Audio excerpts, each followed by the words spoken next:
Ito ang ginagawa ko na Electrolux 2-door refrigerator, automatic defrost. Kaya Electrolux yung kanyang brand. So ito yung old model.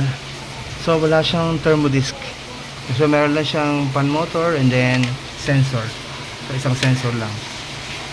And then yung wire naman na to, papuntayan dun sa heater. So heater lang. So wala na siyang nakalagay na thermodisc.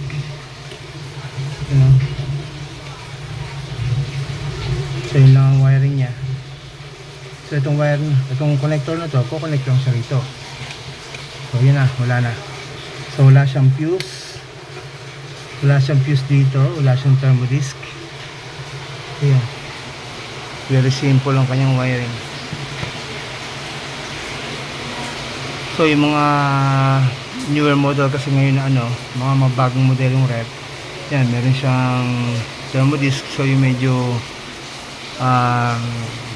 hindi na masyadong bago, yun merong mga thermodisc. Yan, kasi yung mga inverter ngayon wala nang thermodisc yun, mga sensor na lang talaga.